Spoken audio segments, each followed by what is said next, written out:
이제 우리의 마음을 다해 살아계시며 인자하시며 긍휼이 풍성하신 하나님께 예배합니다. 하나님의 영이시니 예배하는 자가 성령과 진리로 예배할지니라. 아멘.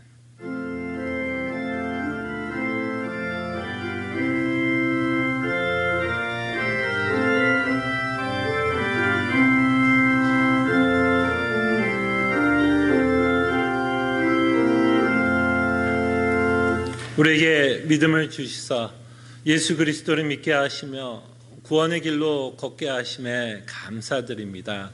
주께서 베풀어 주신 은혜를 기억하며 믿음으로 이 자리에 나와 하나님께 예배할 때에 하나님의 영광을 바라보며 이 세상에 줄 수 없는 참된 위로와 기쁨과 소망을 맛보는 귀한 예배의 시간이 되게 하여 주시옵소서. 우리와 함께 하심에 감사하고 모든 예배 주 예수 그리스도의 이름으로 기도합나이다. 아멘. 다 함께 찬송가 26장 찬송합니다.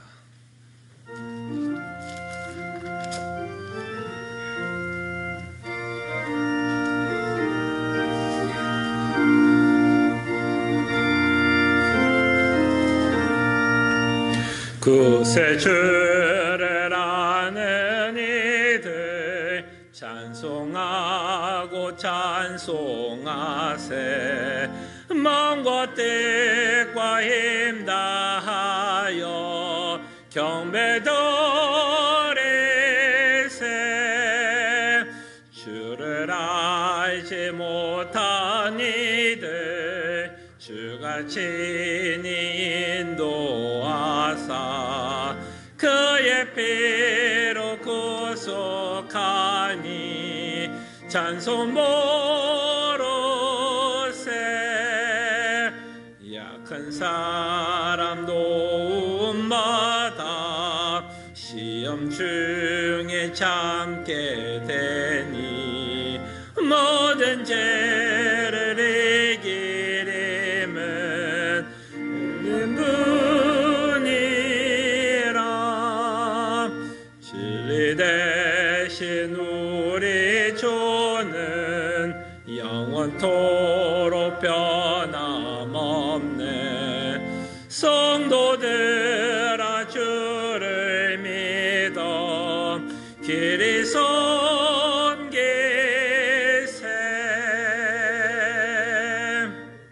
아멘. 하나님의 말씀 베드로전서 1장 15절 제가 말씀 봉독해 드리고요. 말씀을 기억하고 말씀을 묵상하며 한 주의 삶을 회개하는 시간 갖습니다. 오직 너희를 부르신 거룩한 이처럼 너희도 모든 행실에 거룩한 자가 되라. 아멘. 한 주의 삶을 돌이키며 회개하며 주의 은혜를 구하는 시간 갖습니다.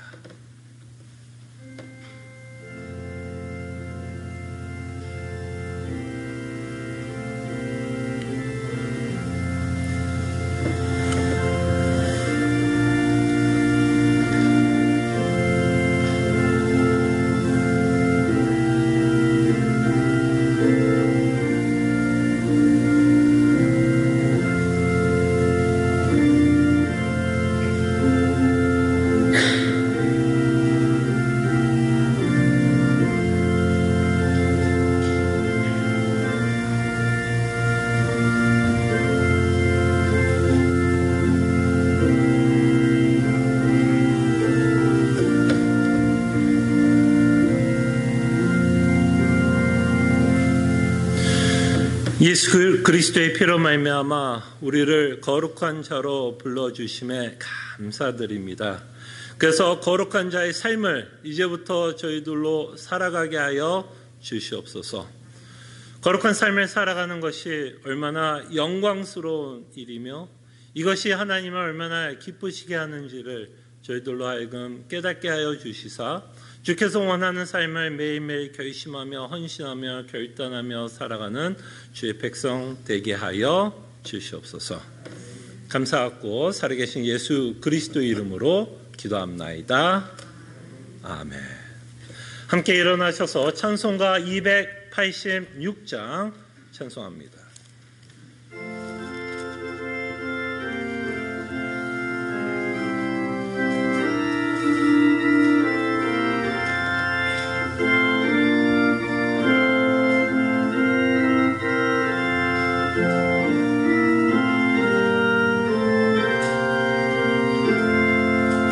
주 예수님 내 맘에 오사 날 붙들어 주시고 내 마음에 새 힘을 줘서 늘 기쁘게 하소서. 사랑의 주 사랑의 주 내 마음속에 찾아오사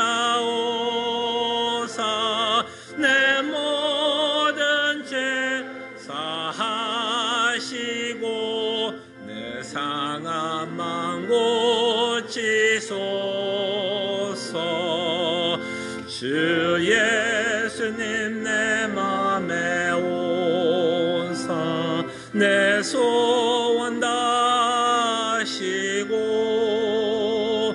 내 무거운 짐 맡아줘서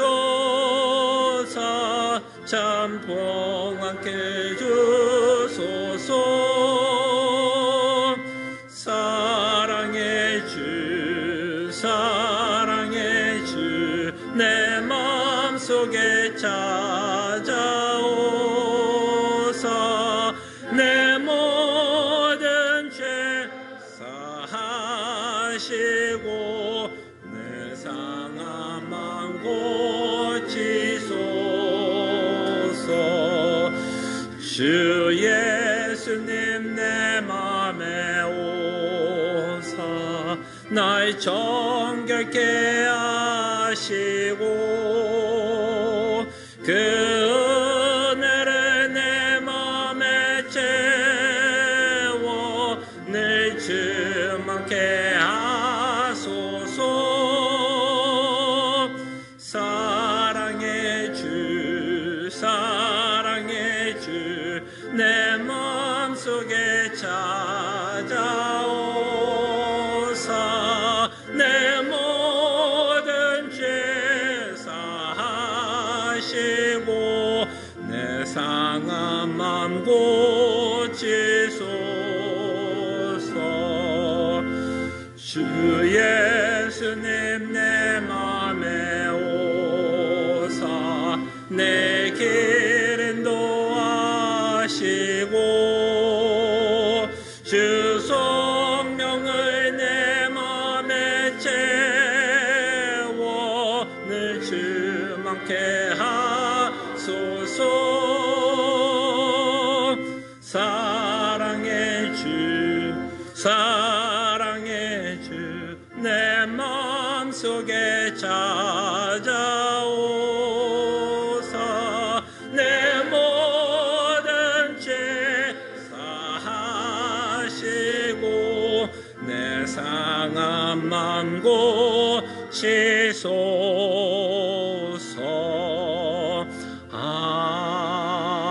아멘. 함께 시편 119편 교독합니다. 내가 주의 증거들에 매달려 싸우니 여호와여 내가 수치를 당하지 말게 하소서.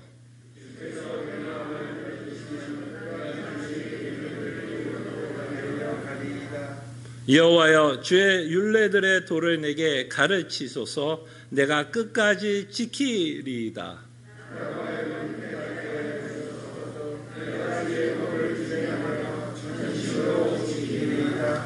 나로 하여금 주의 계명들의 길로 행하게 하소서. 내가 이를 즐거워함이니이다. 아멘. 우리의 신앙을 함께 고백합니다. 전능하사 천지를 만드신 하나님 아버지를 내가 믿사오며 그 외아들 우리 주 예수 그리스도를 믿사오니 이는 성령으로 잉태하사 동정조 마리에게 나시고 본디오 빌라도에게 고난을 받으사 십자가에 못 박혀 죽으시고 장사한 지 사흘 만에 죽은 자 가운데서 다시 살아나시며 하늘에 오르사 전능하신 하나님 우편에 앉아 계시다가 저희로서 산 자와 죽은 자를 심판하러 오시리라. 성령을 믿사오며 거룩한 공예와 성도가 서로 교통하는 것과 죄를 사하신 것과 몸이 다시 사는 것과 영원히 사는 것을 믿사옵나이다. 아멘. 자리에 앉으시겠습니다. 함께 찬송가 415장 찬송합니다.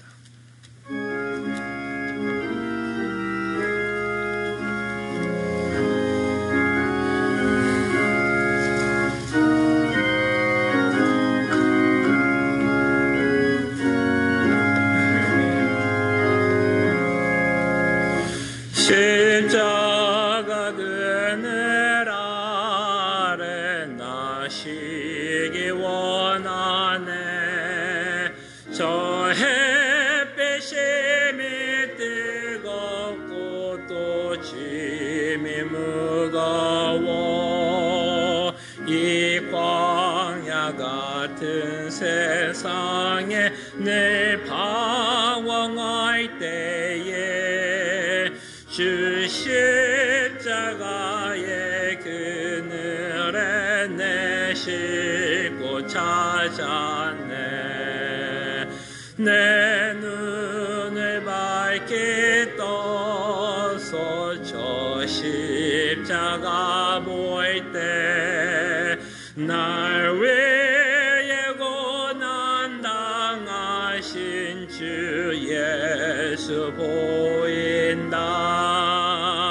그 영상 볼 때 내 맘에 큰 찔림 받아서 그 사랑 감당 못하여 눈물만 흘리네.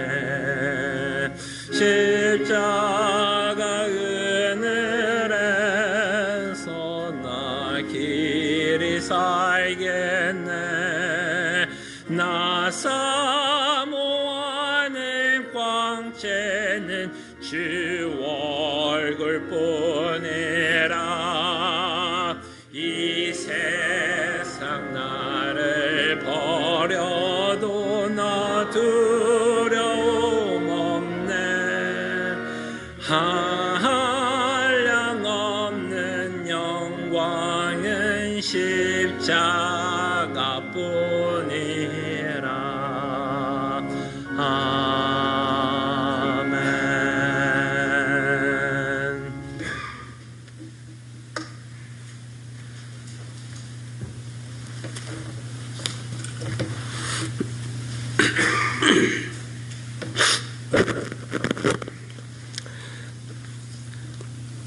무한하신 기쁨으로 택하신 백성과 함께 하시며 영원한 약속을 주시고 복 주시기를 원하시는 신실하시고 거룩하신 하나님 아버지, 주의 사랑과 은혜 가운데에 저희들에게 영원한 안식을 소망하게 하시고 믿는 자들에게는 특권이요 축복인 주의 날을 허락하여 주시사 하나님 앞에 나와 감사와 경배함으로 주께 예배하게 하심에 감사드립니다. 주님, 이 시간 우리 안에 세상을 사랑하는 두 마음을 품지 않게 하옵시고 오직 하나님의 말씀대로 온전히 살지 못한 우리의 죄와 연약함을 애통하는 가운데에 오로지 하나님의 긍휼하심과 은혜를 사모하는 저희 모두가 되게 하여 주시옵소서. 세상의 많은 사람들 가운데 특별히 택함을 입은 저희들에게 그리스도 안에서 한 마음과 한 길을 주시고 저희로 주를 경외하게 하시고 주께서 세상 끝날까지 함께 하시겠다는 약속이 축복이요 기쁨으로 누리며 사는 저희들 되게 하여 주심에 감사드립니다. 무엇보다도 우리 모두는 예수 그리스도의 십자가의 대속의 피의 공로로 우리 앞에 가렸던 휘장이 찢어지고 막혔던 담벽이 무너져 전에는 하나님과 원수였던 저희들을 하나님과의 화목의 자리로 나올 수 있게 하여 주심에 감사드립니다. 이제는 이방인도 아니요 외인도 아닌 하나님을 아바아버지라 부를 수 있는 양자요 천국의 백성이기에 하나님의 영광을 보는 것이 우리의 가장 큰 기쁨으로 사는 저희들 모두가 되게 하여 주시옵소서. 우리의 뜻대로 사는 자들이 아니요 주님이 우리의 삶의 주인이 되시어서 주의 기뻐하신 뜻을 이루며 사는 저희들 되게 하여 주시옵소서. 우리의 연약함을 아시는 성령님께서 우리 안에 역사하여 주시사 우리의 육체의 소욕을 죽이며 하나님의 새로운 성품을 날마다 입게 하여 주시옵소서. 성령의 조명하심으로 우리 안에 교만함을 발견하고 죽일 때에 하나님을 경외하고 의지하는 겸손함이 결합하여 주시옵시고 우리 안에 세상을 향한 탐심과 욕심을 죽일 때에 하나님의 신령한 것을 사모하고 소망하게 허락하여 주시옵소서. 그리 살기를 원하는 저들을 부르시고 모으사 이곳에 그리스도의 몸된 교회를 세워주심에 감사드립니다. 하나님의 영광이 나타나는 예배가 드려지게 하옵시고 아름다운 성도의 교제가 있게 허락하여 주시옵소서.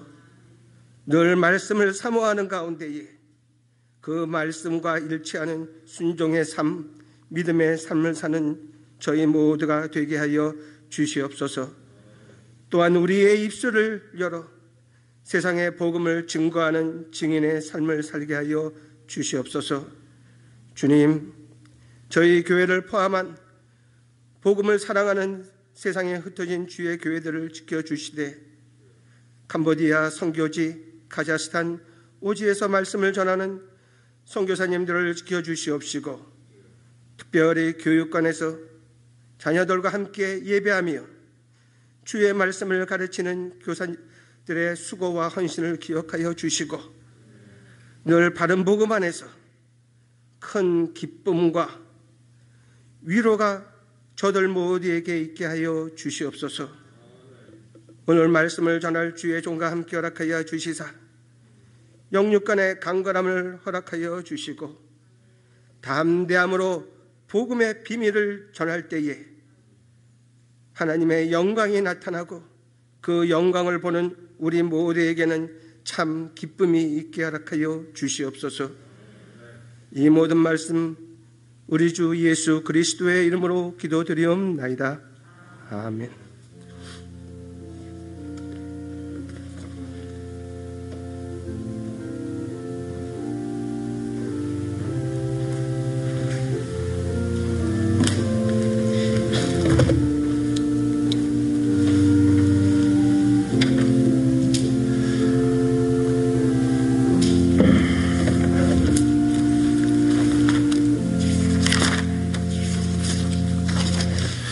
하나님의 말씀 사도행전 1장 12절에서 26절까지입니다.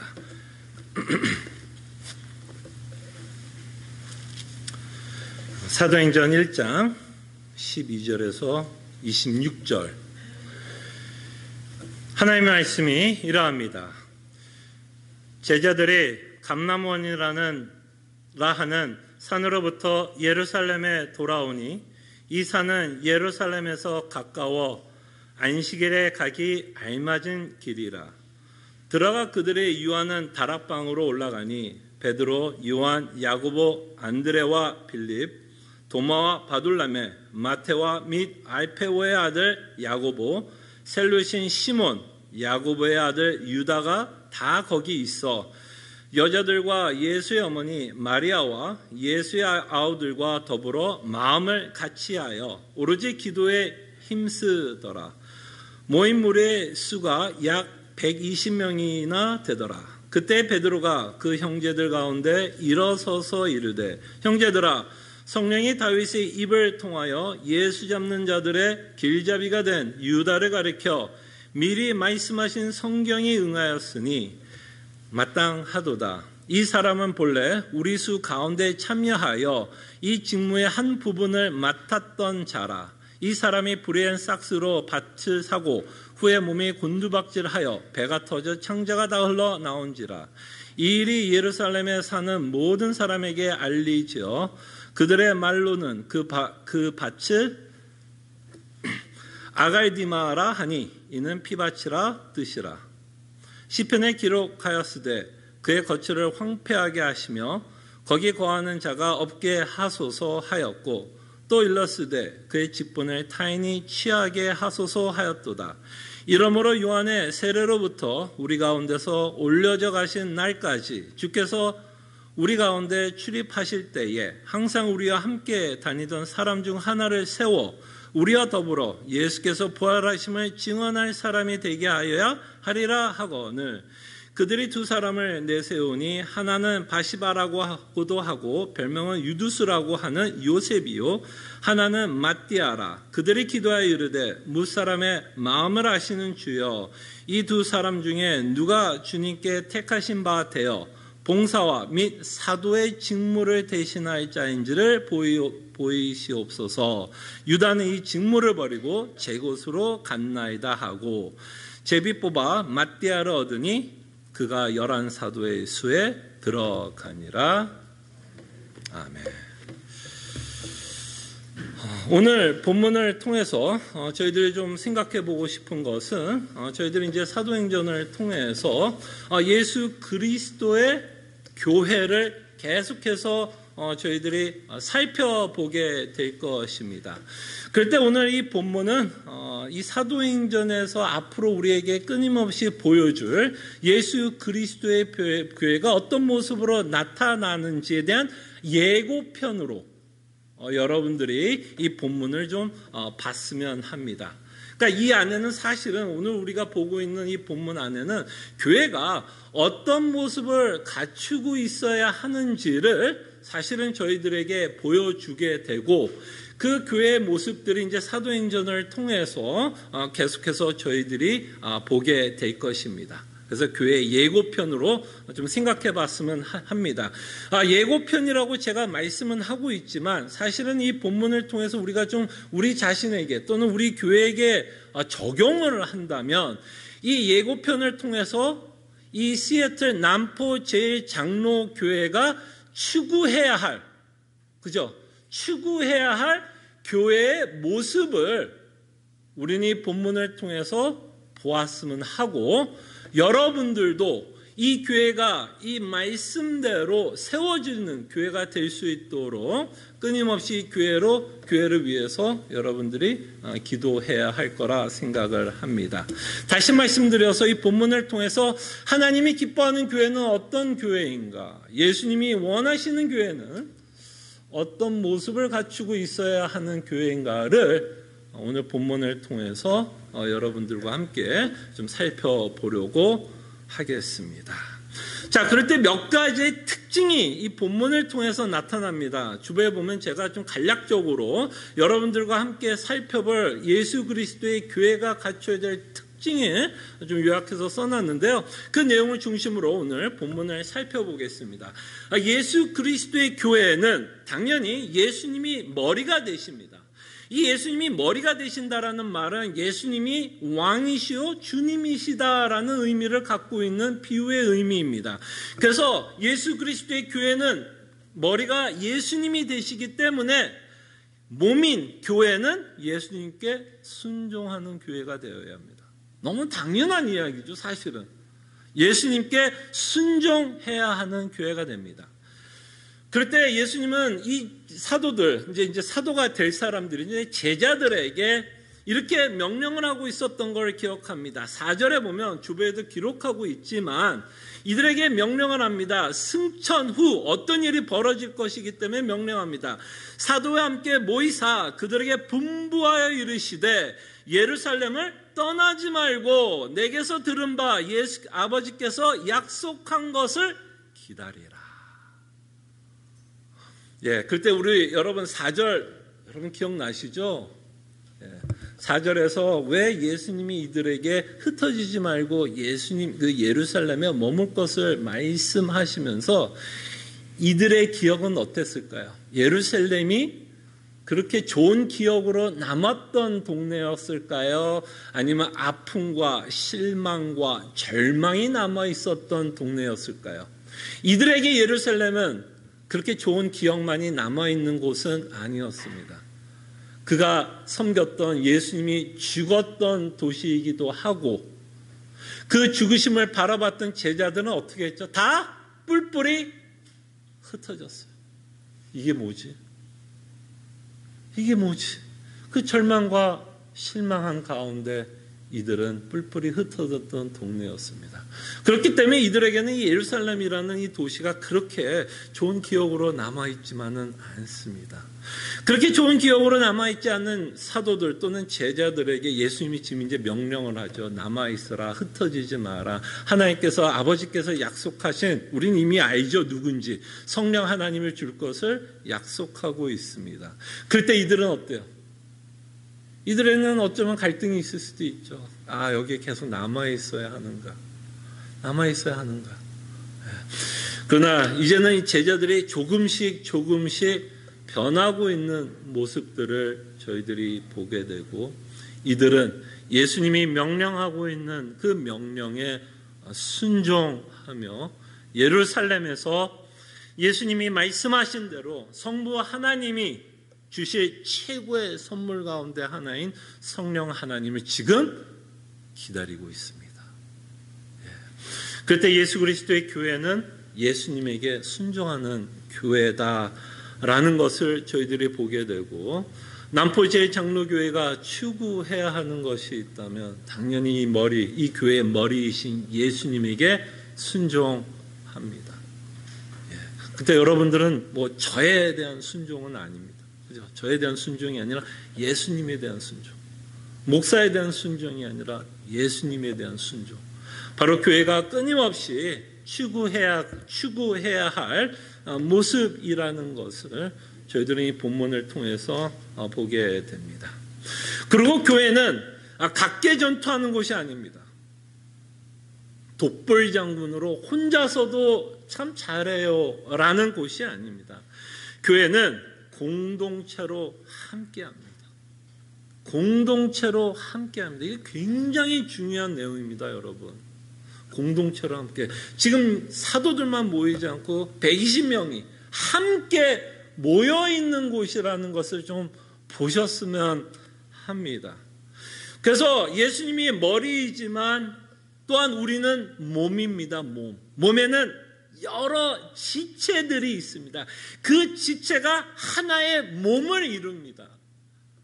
그 사도 바울은 끊임없이 교회를 설명하면서 우리가 지체라는 말을 끊임없이 하게 됩니다. 그 지체라는 말을 통해서 우리가 어떠한 공동체를 이루고 있다는 것을 말씀합니다.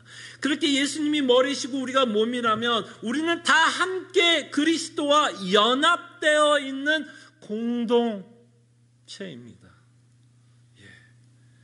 그때 이 교회의 특성은요, 여러분, 이 세상에서 무엇을 투영하는 곳인지 아십니까?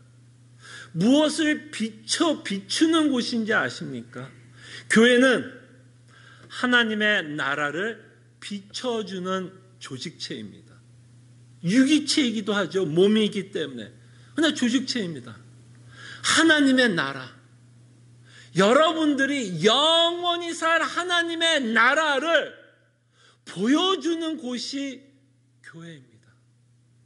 여러분 혹시 지난주에 설교를 기억하십니까?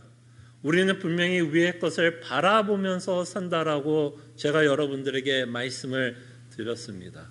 그럴 때 우리가 위의 것을 바라보면서 사는 자들의 특징은 함께 하나님을 예배한다라고 말씀드렸습니다. 여러분들의 각자의 방에서, 독방에서 문 걸고 혼자 하나님께 예배하는 게 아니라 함께 예배합니다. 함께 예배합니다. 함께 예배하기에 우리는 이곳에서 여러분들과 저는 함께 삶을 나눕니다. 함께 하나님께 예배를 하고 함께 삶을 나눕니다. 근데 지금은 참 이 공동체라는 이 의미가 굉장히 좀 퇴색되고 있는 시대에 저희들이 살고 있습니다. 더더구나 이 코로나 때문에 많은 교회는 교회에 모이지 못하고 있는 모습을 보게 됩니다.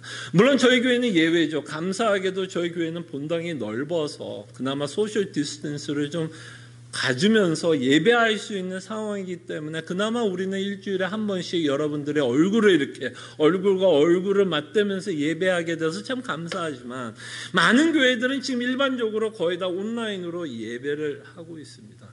이렇게 온라인으로 예배를 하면서 물론 각자는 개인은 하나님께 예배하게 되죠. 그나마 온라인이 있어서 하나님께 예배할 수 있는 건 참 감사한 일입니다. 그게 안 좋다는 얘기는 아니에요. 그러나 그렇게 온라인으로 예배함으로써 우리가 잊혀지는 것 중에 하나가 있다면 이 공동체라는 의미가 점점 퇴색되고 있는 것을 보게 되고요. 오히려 이런 이야기를 많이 듣게 됩니다. 너무 안타까워요. 혼자 예배하니까 오히려 좋더라. 혼자 예배하니까 오히려 좋더라. 사람들하고 지지고 볶고 신앙생활 안 하니까 오히려 좋다라는 성도들의 고백이 나옵니다.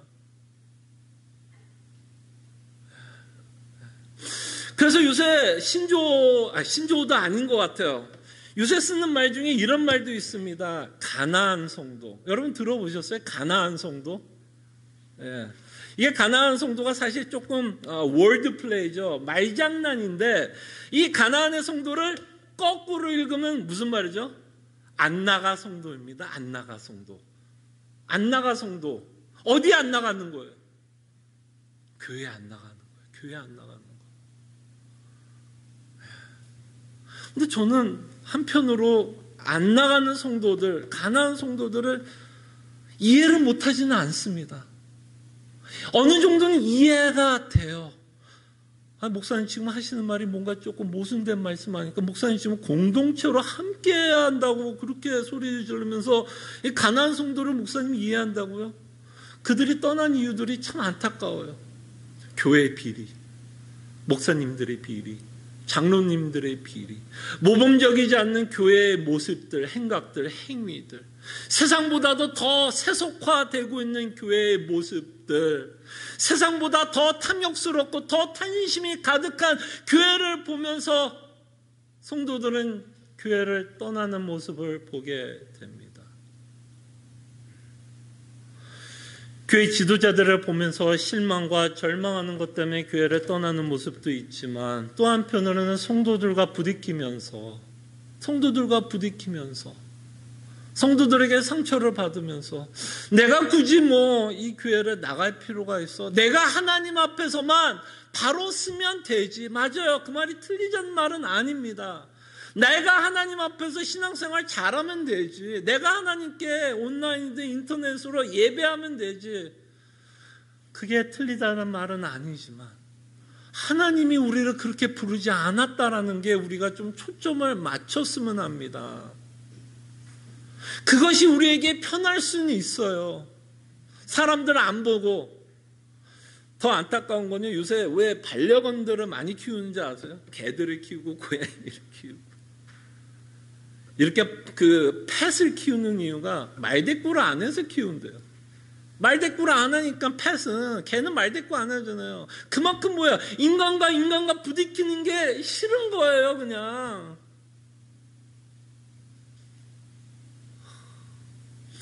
근데 하나님은 우리를 그렇게 부르지 않았어요, 여러분. 함께 부르셨습니다. 함께. 그리고 히브리서를 통해서는 모이기를 힘쓰라고 말씀을 합니다. 거기에는 분명히 하나님이 모이기를 힘쓰라고 하는 이유, 명령을 하고 있던 거기는 뭐가 있을까요? 이유가 있지 않겠습니까? 모임의 힘씀, 이 함께하고 있는 공동체의 유익이 있기 때문에 우리를 함께 부르십니다. 그때 여러분, 성도들이 여러분들에게 상처를 줍니까? 불편하십니까? 여러분, 그런 불편함이 있다면 여러분 사실은 뭐 할 수 있는 기회인지 아세요, 여러분? 여러분 만약에 옆에 있는 어떤 성도가 불편하고 좀 말을 섞지 않고 싶은 사람이 있다면 여러분 뭐 할 수 있는 기회인지 아세요? 하나님의 사랑을 연습해 볼 수 있는 기회입니다. 하나님은 여러분들을 원수였어요? 여러분과 원수였어요? 그러면 당연히 하나님이 우리와 말을 섞어야 될까요? 섞지 말아야 될까요? 하나님이야말로 우리를 외면했어야 될까요? 교제했어야 될까요? 원수였습니다. 그런 원수에게 하나님은 우리와 교제하기를 원했고 원수였던 우리를 위해서 예수 그리스도께서 십자가에 죽으셨습니다. 그럼 적어도 함께하는 성도 가운데 불편한 사람이 있다면 저 불편한 사람 때문에 나 교회 안 나갈래가 아니라 저 불편한 사람 때문에 내가 뭐 할 수 있는 기회일까요, 여러분? 뭐를 할 수 있는 기회예요? 하나님이 베푼 그 사랑을 한번 연습해 볼 수 있는 기회입니다. 용서라는 것도 한번 해보고요. 관용도 한번 베풀어 보고요. 겸손해 볼 수 있는 기회입니다. 그래서 여러분 여기 앉아 계신 분들이 다 여러분 뭔지 아세요? 성화의 도구예요. 성화의 도구예요. 여러분들의 신앙을 자라게 할 수 있는 성화의 도구입니다. 왜 그 기회를 놓치세요? 어디서 여러분들이 받은 사랑을 연습해 보겠습니까? 어디에서 연습해 보겠어요? 여러분 직장 동료에게 연습해 보겠습니까? 누구에게 연습해 보겠어요? 바로 여기 있는 사람들이, 여러분들이 불편한 사람들이 바로 여러분들이 받은 그 사랑, 그 은혜, 그 용서를 연습할 곳입니다. 그 훈련을, 그 기회를 놓치지 마십시오. 놓치지 마십시오. 그리고 하나님이 함께하게 하는 이유가 있습니다. 이 신앙의 여정은 혼자 할 수 있는 여정이 아니에요. 여러분, 신앙의 여정은요, 혼자 할 수 있는 여정이 아닙니다. 너무너무 외로워요. 너무나 혼란스러울 때가 참 많아요. 내가 지금 바르게 믿고 있나? 바르게 행동하고 있나? 하나님의 뜻하는 대로 살아가고 있는가? 혼란스러울 때가 너무 많아요. 물론 그럴 때 우리가 의지하여 보면 당연히 하나님이지만 우리가 신앙의 여정을 통해서 힘들 때에 하나님이 붙여주신 분이 누군지 아십니까, 여러분? 바로 옆에 있는 분들이에요. 한번 고개를 한번 돌아보실래요? 한번 돌아보세요. 자신 있게 좀 돌아보세요. 이분들이 여러분들에게 붙여주신 분이에요. 쑥스럽죠? 왜 쑥스러우세요? 불편하세요? 옆에 있는 사람 쳐다보는 것도 왜 불편하세요? 여러분, 우리가 함께하는 데에는 너무나 많은 방해가 있다는 거 압니다. 천국에서는 그러지 않겠죠. 천국에서는 우리가 온전해지고 영화로운 상태이고 죄가 없는 상태이기 때문에 천국에서는 우리가 서로에게 상처를 주고 불편하게 할 일은 없겠지만 이 땅은 여전히 우리가 죄성을 갖고 있기 때문에 우리의 연약한 모습이 있기 때문에 어쩔 수 없이 서로를 불편하게 할 수밖에는 없어요. 여러분, 부부도 불편하지 않으세요? 끄덕. 여기서 다 이르셔야 돼요. 여기서 끄덕끄덕 하면 제가 시험에 들어요. 아니, 평생을 살아왔고 사랑하는 부인, 자녀도 불편한데, 불편한 일이 있는데, 어쩌다가 한 번 만나는데 불편함이 없다? 그럼 여기가 천국이죠. 여기가 천국이죠, 여러분. 여긴 천국이 아닙니다. 제가 이 얘기를 왜 하냐면, 우린 절대로 포기하지 말자는 얘기입니다. 방해 있어요. 죄성이 있어요. 불편한 자 있어요. 싫은 사람이 있을 수 있어요. 근데 그것이 우리로 하여금 방해가 되지 않도록 우리의 생각과 마음을 지켜나가셔야 됩니다. 왜? 제가 소리를 질러서요? 저한테 잘 보이고 싶어서? 아니요. 그게 누가 원하는 거기 때문에. 예수님이 원하시는 거기 때문에. 방해물이 있고 상처가 있어. 나는 그냥 혼자 그냥 신앙생활을 할까? 이게 하나님이 원하는 모습이 아니에요. 방해가 있고 상처를 받고 불편한 사람이 있지만 예수 그리스도께서 나에게 베푸르신 그 사랑 때문에 잘은 못하지만 하나님 한번 해보겠습니다. 한번 이거입니다, 여러분. 제가 여러분들에게 요구한 것도 이거예요. 불편한 사람이 갑자기 사랑스러워진다는 얘기도 아닙니다. 그러나 우리가 교회라면 아까 말씀드린 것처럼 우리는 예수님께 순종하는 자들입니다. 그럴 때 예수님께 순종하는 자들의 모습은 결국 한 몸이신 그 지체를 뭐 하는 거예요? 사랑하고 각계 전투로 생각하지 않고 어떻게 하면 그리스도 안에서 하나가 되어 함께 신앙생활을 할까에 대한 우리는 뭐 해야 돼요? 끊임없이 고민하셔야 돼요. 그 고민이 끝났다면 여러분들이 그 고민, 제가 그 고민을 안 하고 있다면 사실은 여러분과 저는 뭐 하는 건지 아세요? 그 고민이 끝났다면 나는 이제 각계 전투할 거야. 개인적으로 그냥 하나님만 잘 믿고 살 거야 라고 생각하면 이렇게 얘기할 거예요. 우리의 사랑은 이미 식었다. 우리의 사랑은 이미 식었다.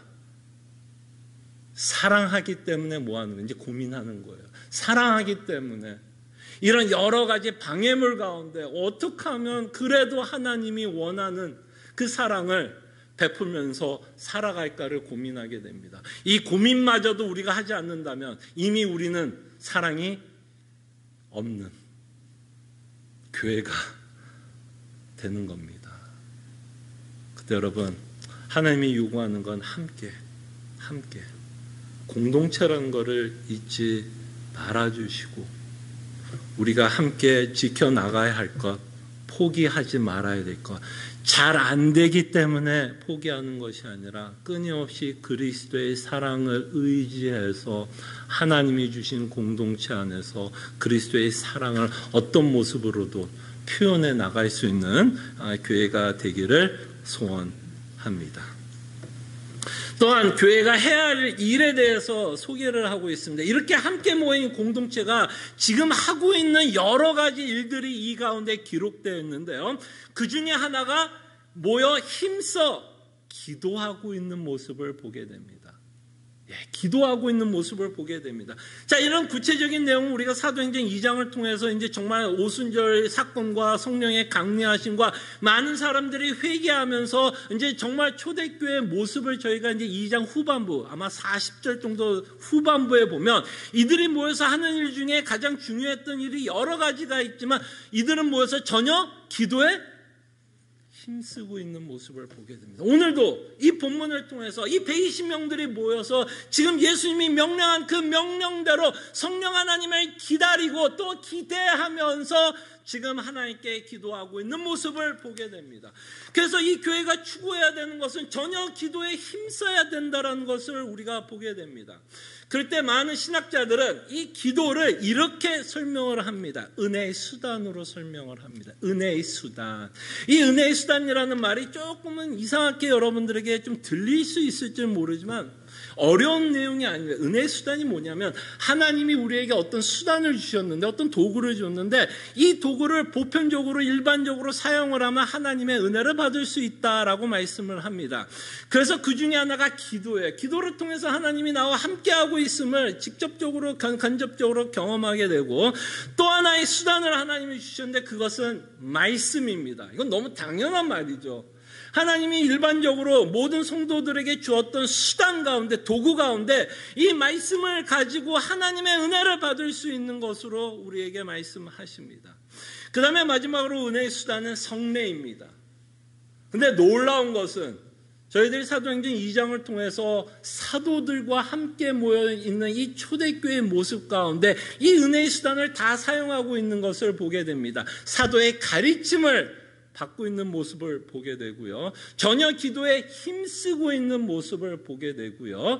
그 다음에 마지막으로 우리가 생각해 볼 수 있는 건 뭐죠? 떡을 떼고 있는 모습을 보게 됩니다. 이게 뭐라고 표현할 수 있죠? 성찬, 성례를 행하고 있는 모습을 보면서 그 안에서 주의 은혜를 받고 있는 초대교회의 모습을 보게 됩니다. 자, 그럴 때 이 시애틀 남포 제2장로교회가 추구해야 되는 건 하나님이 주신 은혜의 수단을 사랑하는 교회입니다. 예.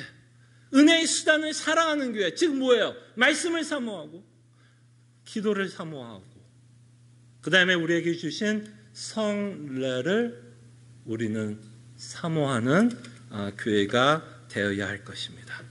그럴 때 이 중에서 어쩌면 이 세 가지가 다 중요한 은혜의 수단이지만 굳이 이 중에서 좀 우선순위를 만약에 정한다면 저는 말씀이다라고 말씀을 드리고 싶습니다. 왜냐하면 결국 기도도 결국 말씀 중심으로 우리가 기도해야 되지 않겠습니까? 성례를 한다면 그 성례가 갖고 있는 것도 결국 말씀을 통해서 우리는 성례의 그 뜻, 그 메시지를 받는다면 사실은 은혜의 수단에서 어쩌면 가장 중요한 수단은 저는 여러분들에게 말씀이다라고 말씀드리고 싶어요. 그럼 여러분들은 매주마다 이곳에 와서 하나님의 말씀을 듣습니다. 제가 선포하고 있는 하나님의 말씀을 듣습니다. 그럼 여러분들이 매주마다 여러분들이 교회에 와서 들어야 되는 말씀의 내용이 있다면 어떤 내용이 끊임없이 제 입에서 선포되어야 될까요? 여러분들 사도들이 사람들을 모아놓고 뭘 가르쳤을 것 같아요? 인생의 성공 비결? 어떻게 하면 부를 축적할 수 있을까? 사도들이 뭔가는 가르쳤을 거 아닙니까? 그럴 때 사도들은 뭘 가르쳤을까요, 여러분? 사람들 120명 모아놓고 뭔가 가르쳤을 거 아니에요? 3,000명 모아놓고 뭘 가르쳤을까요?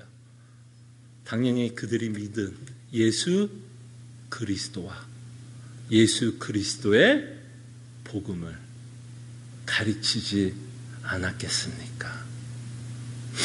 그럴 때 우리가 말씀을 사모하고 말씀이 선포되어야 된다면 당연히 어떤 말씀이 선포되어야 되냐면 예수 그리스도와 그가 전한 그리스도의 복음이 선포되어야 합니다. 그래서 여러분들은 매주마다 교회에 와서 저의 말씀을 듣는다면 적어도 뭘 기대해야 될까요? 오늘은 목사님이 어떤 복음의 메시지를 전하실까? 어떤 복음의 메시지를 전하실까를 우리는 끊임없이 기대하고 기도하면서 저희는 주일날 찾아오게 됩니다. 자, 그러면서 저는 이 말씀을 하고 싶습니다. 우리는 말씀이 선포될 때 복음이 선포되어야 된다라고 저는 여러분들에게 말씀을 드리는데요.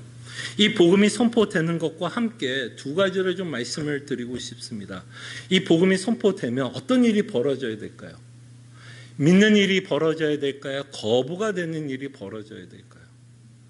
여러분 공관복음서를 읽어보시면 예수님이 복음을 전했습니다. 그때 공관복음서에서 나타난 사람들의 모습들은 어떤 모습이었죠?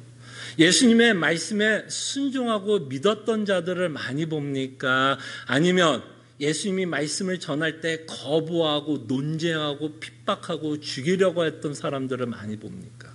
어떤 부류의 사람들을 많이 봐요? 후자죠. 후자. 말씀이 분명히 말씀이신 예수님이 지금 말씀을 선포하고 있는데 그 말씀을 거부하는 자들을 보게 됩니다. 그때 복음의 바른 말씀만이 선포되는 게 중요한 게 아니라 그것과 함께 중요한 게 뭘까요? 복음이 신실하게 선포되고 있다면 그 복음을 믿을 수 있도록 여러분들도 뭐 해야 될까요? 준비하셔야 되고 기도하셔야 될 거라 생각을 합니다. 복음을 거부하는 게 아니라 정말 그 복음을 믿을 수 있도록 여러분들 기도하셔야 됩니다. 그 다음에 또 하나 복음이 바르게 선포되는 것과 함께 우리 성도들이 애써야 되는 건 우리가 다 같이 복음을 지켜야 되는 성도입니다.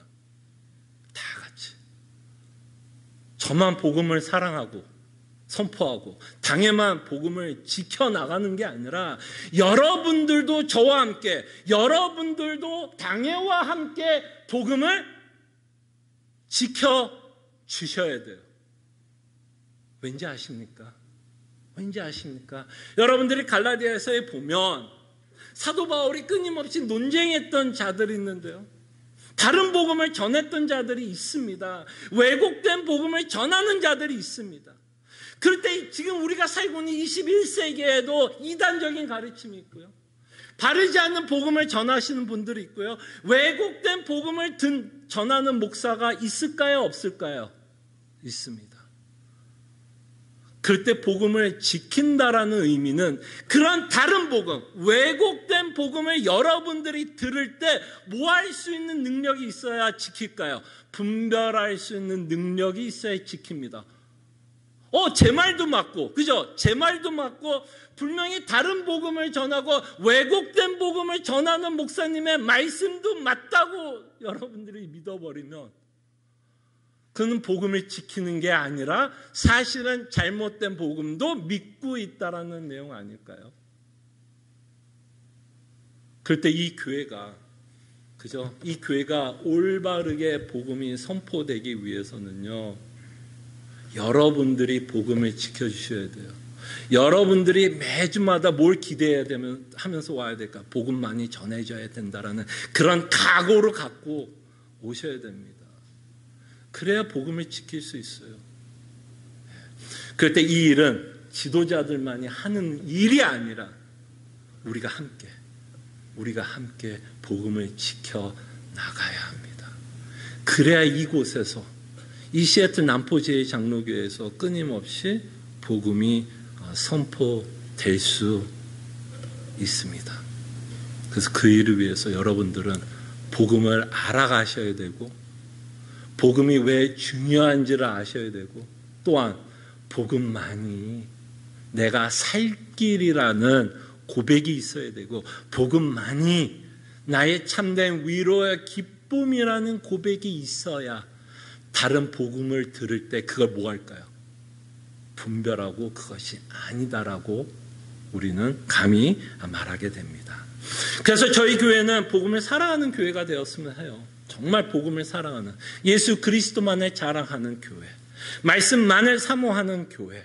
그래서 하나님께서 주신 이 교회를 말씀 가운데서 지켜나갈 수 있는 교회가 되기를 원하는데, 그 일은 저만 혼자 하는 거 아니에요? 당회원들, 장로님들만 하는 것이 아니라 뭐라고요? 아까 말한 것처럼 우리는 공동체로 함께 지켜나갑니다.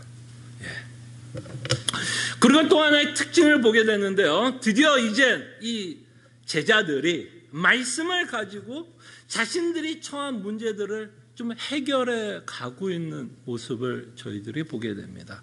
제가 어떤 면에서 이 말씀을 하냐면요. 지금은 현재로서는 제자들은 11명이 모여 있죠. 11명이 모여 있습니다. 물론 다른 사람들도 지금 120명이 모여 있지만 제자들은 지금 11명, 예수님이 직접 데리고 다녔던 제자는 11명만 남아 있습니다.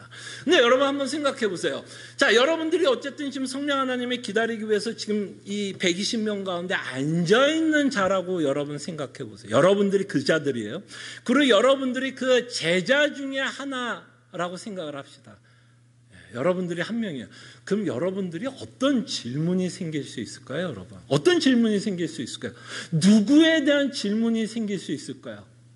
분명히 12명이었는데 지금 한 명이 있어요, 없어요? 한 명이 있어요, 없어요? 한 명이 없어요. 한 명이 없어요. 지금 유다라는 자가 없어요. 그러면 이들은 좀 궁금할까요? 궁금하지 않을까요? 여러분들도 좀 궁금할까요? 궁금하지 않을까요? 야, 우리가 어쨌든 11명이 지금 이렇게 모여서 기도하고 있는데, 야, 저 유다는 내가 어떻게 생각을 해야 될까에 대한 질문이 있을까요? 없을까요? 전 충분히 그 질문이 있을 거라고 생각해요. 저라도 물어봤을 것 같아요. 자, 그런 질문에 대해서 베드로가 이제 답을 하고 있는 내용을 저희들이 보게 됩니다. 자, 시간상 이 본문은 제가 다 살펴보지는 않지만 제가 이 베드로의 모습을 보면서 제가 말씀드리고 싶은 건 뭐냐면, 이들이 갖고 있는 질문, 이들이 갖고 있는 문제를 이들이 갖고 있는 지식과 지혜와 상식으로 문제를 바라보고 풀어가는 게 아니라 이제는 조금씩 무엇을 갖고 자신이 처한 문제를 봐요? 말씀을 가지고 문제를 바라보고 문제를 풀어가고 있는 모습을 보게 됩니다.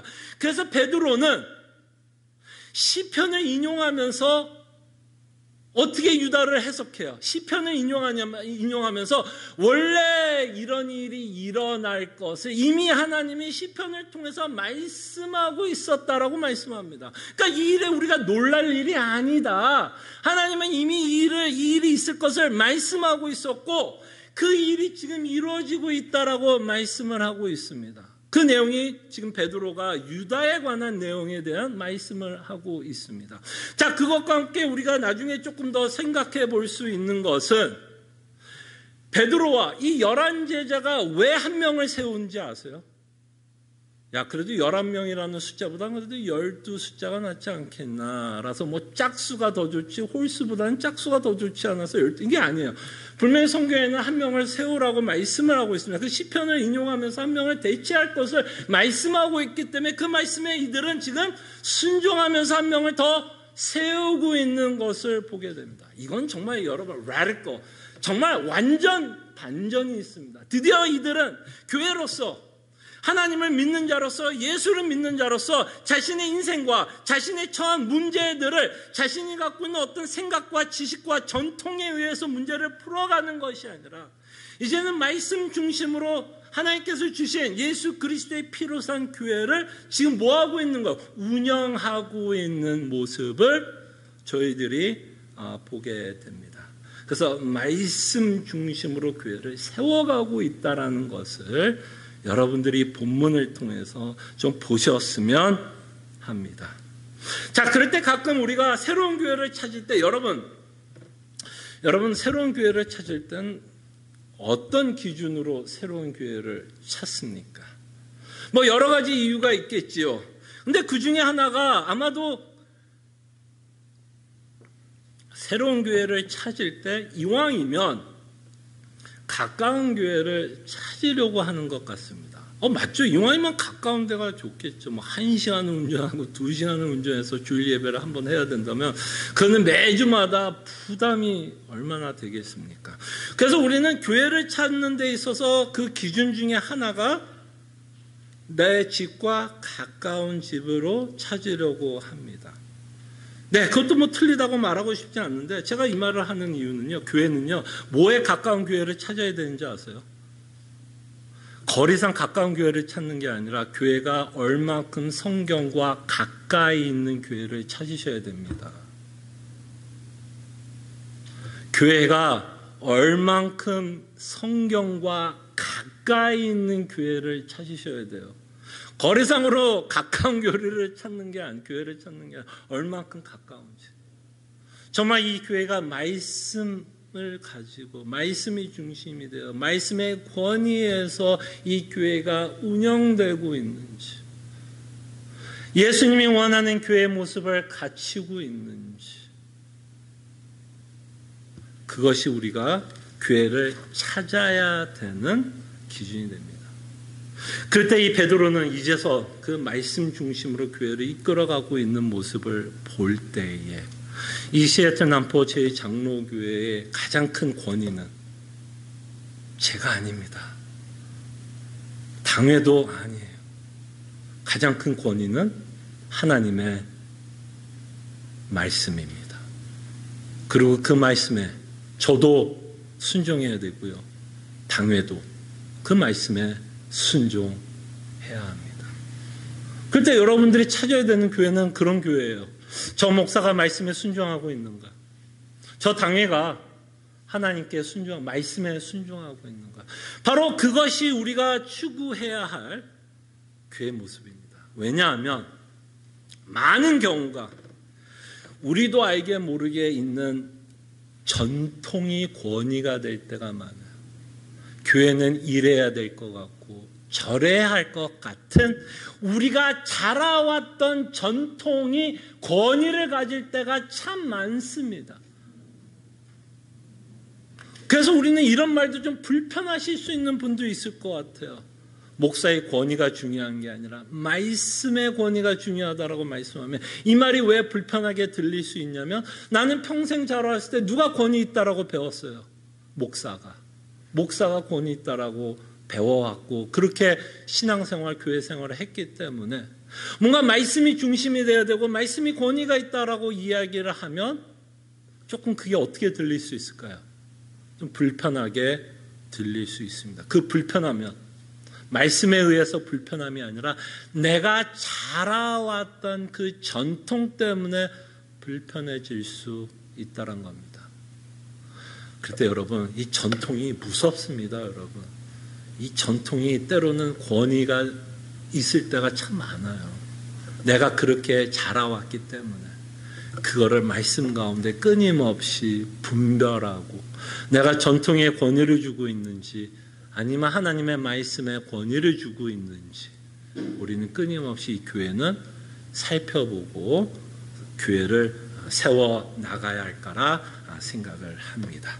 그 다음에 마지막으로 우리가 여러분들과 생각해 보고 싶은 건 이제 베드로를 중심으로 마지막 한 명의 사도를 세웁니다. 여러분들이 잘 아는 것처럼 마띠아라는 사도를 세웁니다. 근데 저는 이 본문을 보면서 저는 이 마띠아라는 사람은 그렇게 뭐 어떻게 표현하면 좋을까? 그게 중요하다고 생각하지 않습니다. 마띠아는 여기 한 번만 나오고 그 다음부터는 안 나와요. 한 번도 안 나와요. 오히려 누가 더 이 사도의 forefront 앞장서죠? 이 전반부는 누가 앞장서요? 베드로가 앞장서고 후반부는 누가 앞장서요? 사도 바울이 앞장을 쓰지. 이렇게 세우는 마띠아는 사실 이 본문에서 처음 나오자마자 끝이에요.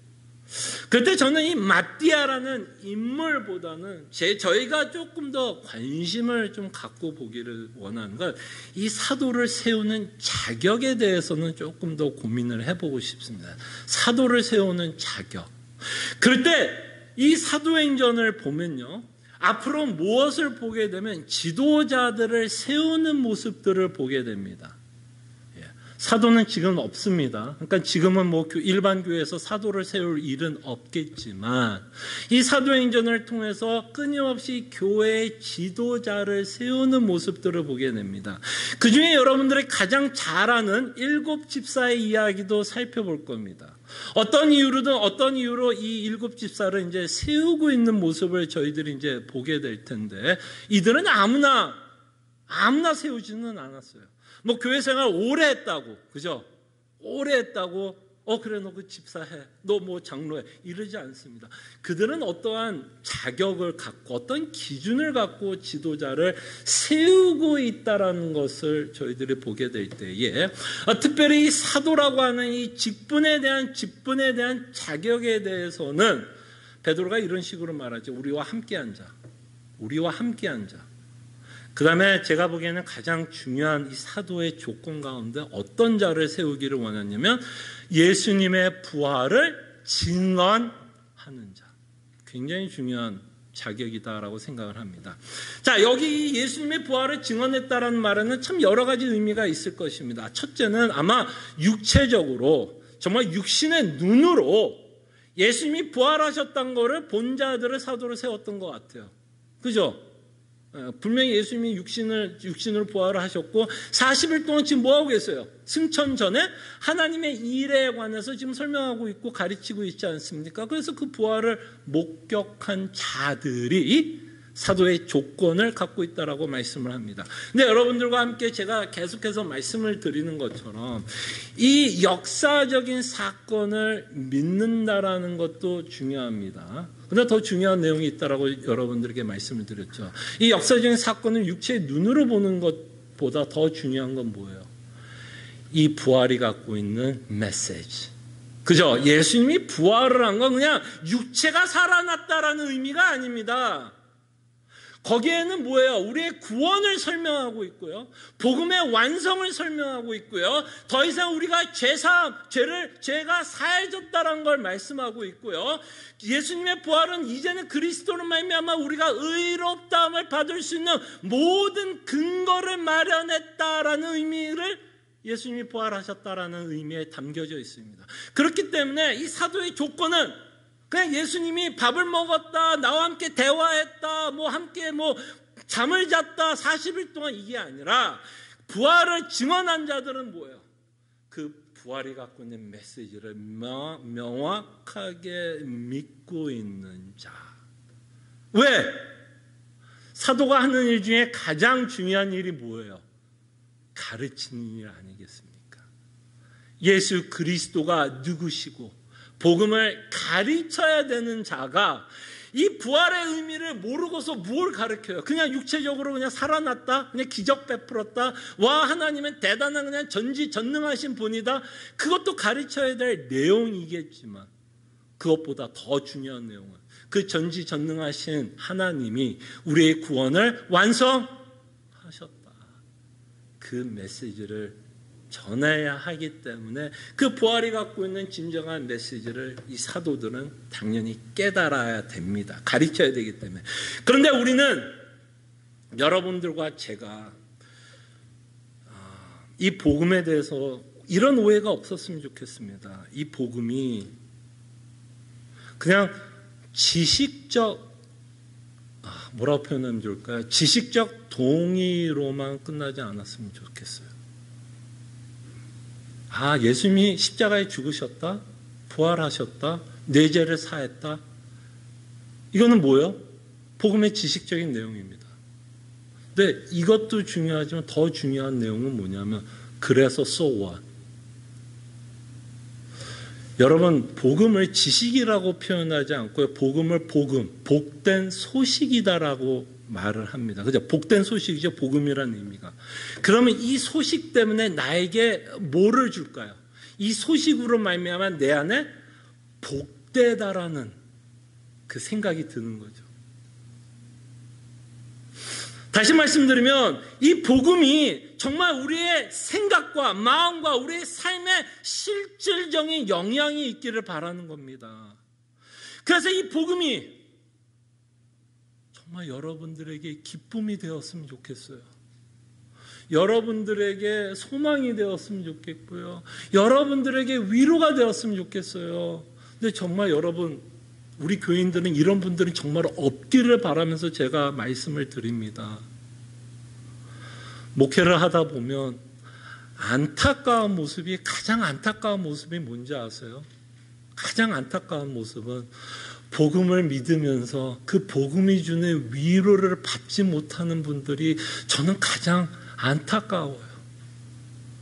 복음은요, 어마어마한 능력이 있어요, 여러분. 복음은요, 어떤 자를 하여금 감옥에 갇히면서도 끊임없이 하나님을 찬양하게 하고요, 감옥에 갇히면서도 감사하다라는 고백을 하게 하고요, 복음은요, 감옥에 갇히면서도 내가 주 안에서 말하노니 기뻐하라라고 외치게 하는 어마어마한 능력을 갖는 게 복음입니다. 많은 분들이 복음에 대한 설명은 합니다. 복음에 대한 설명은 해요. 목사님, 복음이 이거고요, 저거 설명을 합니다. 근데 미소는 별로 없어요. 얼굴에 미소가 없어요. 얼굴에 미소가 없어요. 근데 정말 저희 교인 가운데 이런 교인들 없었으면 합니다. 물론 실질적인 고난이 닥치면 너무너무 힘들죠. 알아요. 왜 안 힘들겠습니까? 그러나 우리는 그런 고난 가운데서도 시간이 흐르면 복음 때문에 어떤 고백들이 나와야 될까요? 어떤 고백이 나와야 될까요? 목사님, 비록 문제는 해결되지는 않았지만, 비록 나는 이 문제를 계속해서 짊어지면서 살아가고 있지만, 그래도 목사님 참 기쁘네요. 그래도 참 감사하고요. 그래도 하나님을 원망하게 되지 않고요. 그래도 참 하나님을 찬송하게 되더라고요. 이게 사실은 복음을 믿고 있는 자입니다, 여러분. 복음이 무엇이라고 설명하는 자가 복음을 믿는 자가 아니라 그 복음을 믿고 있는 그 지적 동의가 나로 하여금 신앙의 고백을 하게 하면 그게 바로 복음을 믿고 있다라고 저는 생각을 합니다. 그때 분명히 이 사도를 세울 때 부활의 증언자로 세웠을 때는 저는 이 사도들이 다만 지식적으로 예수님이 누구고 성경에서 무엇을 가르치고 있기 때문에 설명할 수 있는 자를 세웠다고 보지는 않습니다. 정말 그 부활 때문에 그들 안에 뭐가 있으니까? 기쁨이 있고 소망이 있고 위로가 있기 때문에. 여러분, 이제 이들의 인생은 이제 어떻게 펼쳐질지 아시죠? 행복 끝이에요. 지금부터 이제 오순절 성령 하나님 오시면요, 행복 끝, 고생 시작입니다. 이들은 모르고 있기 때문에 아마 열심히 기도하고 있을 수도 있어요. 지금은 우리는 이미 알잖아요, 이들이 어떻게 살지. 근데 이들은 그들 앞에 어떤 인생이 벌어질지 모르기 때문에도 열심히 기도하고 있을지 몰라요. 그러나 그들이 그런 고난 가운데서도 끊임없이 복음을 전하는 이유가 뭘까요? 지적 동의 때문에 복음을 전할 수 있을까요? 지적 동의만으로는 못 정합니다. 죽을 수 있는데. 그 지적 동의 때문에 이 안에 뭐가 있으니까? 소망이 있고 위로가 있고 기쁨이 있으니까 그런 박해 가운데서도 뭐가 생기는 거예요? 담대함. 나 이거 없으면 죽어. 나 복음 없으면 죽어. 그렇기 때문에 나는 차라리 죽겠어. 차라리 죽음을 선택하며 하나님의 나라에 들어갈 것을 더 소원하면서 살아가고 있는 사도들의 모습을 보게 됩니다. 제가 바라는 성도의 모습은 지적 유의를 요구하는 거 아닙니다. 그리고 제가 여러분들에게 성경 공부를 시키는 이유도 그냥 머리만 크게 하고 지식만 넓히려고 성경 공부 시키는 거 아닙니다. 그 지적 동의가 있어야 뭐가 있을 수 있기 때문에, 소망과 기쁨과 위로가 있기 때문에 여러분들과 함께 말씀을 살펴보고 복음을 살펴보는 겁니다. 그래서 정말 복음이 그냥 지식으로만 끝나는 교회가 아니라 복음 때문에 그래도 나는 살 이유가 있고 소망이 있고 기쁨이 넘친다라는 고백이 있는 교회가 되기를 소원합니다. 기도하죠. 사도의 교회, 이 초대교회의 가장 큰 특징은 전혀 기도에 힘쓰고 있다라고 말씀을 하는데요. 자, 이런 교회 제가 만들 수 있을까요? 당회가 만들 수 있을까요? 사실은 아닙니다. 이렇게 교회를 만들 수 있는 유일한 분도 하나님인 것 같아요. 그렇기 때문에 정말 이것이 하나님이 원하는 교회의 모습이라고 여러분들이 확신이 생긴다면 이 교회가 그렇게 될 수 있도록 우리는 정말 하나님께 기도했으면 하고요. 보여지는 현상 때문에, 교회에 보여지는 현상 때문에 실망하고 절망하고 분노하며 포기하는 것이 아니라 끊임없이 주께서 베풀어 주신 은혜 때문에 우리는 절대로 교회를 포기하지 않으며 끊임없이 기도하며 하나님의 교회로 세워질 수 있도록 저희들은 끊임없이 기도했으면 합니다. 기도하죠.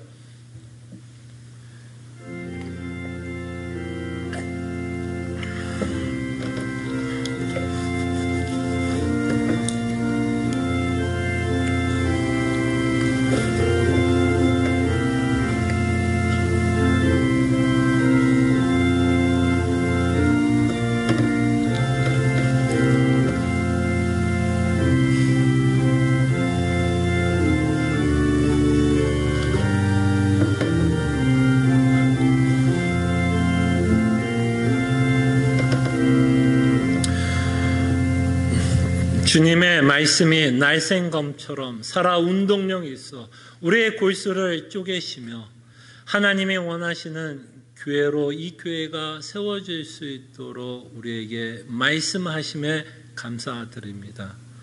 이 일이 참 어렵습니다. 이 일을 누가 해낼 수 있습니까?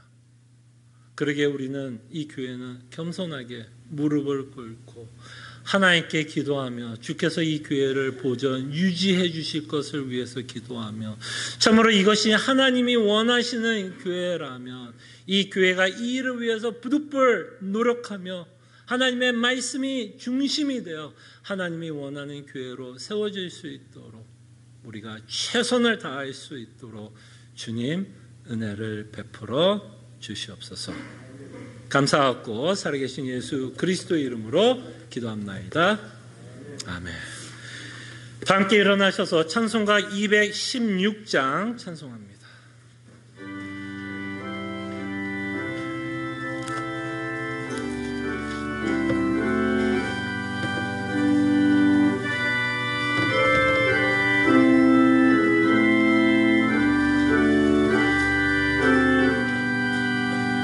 성자의 귀한 몸 날 위하여 버리신 그 사람 고마워라. 내 머리 숙여서 주님께 뵈는 말 너무 주님께 바치리까. 지금도 날 위해 간구하심 이 옅은 믿음이 없나니 주님의 참사랑 고맙고 놀라워 찬송과 기도를 쉬지 않네. 주님의 십자가 나도 지고 신실한 믿음과 음으로 형제의 사랑과 친절한 외로를 내게나 베풀게 하옵소서. 만 가지 은혜를 받았으니 내 평생 슬프나 즐거우나 이 몸을 온전히 주님께 바쳐서 주님만 위하여 늘 살겠네. 아멘.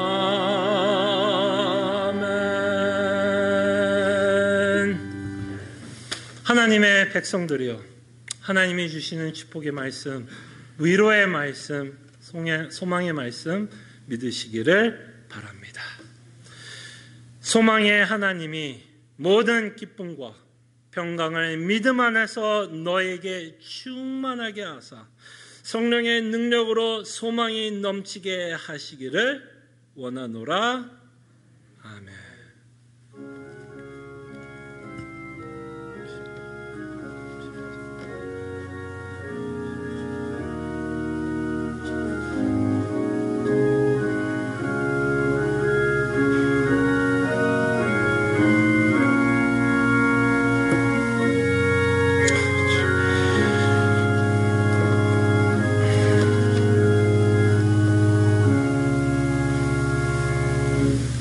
우리 앞에 또 뒤에 옆에 있는 성도들을 반갑게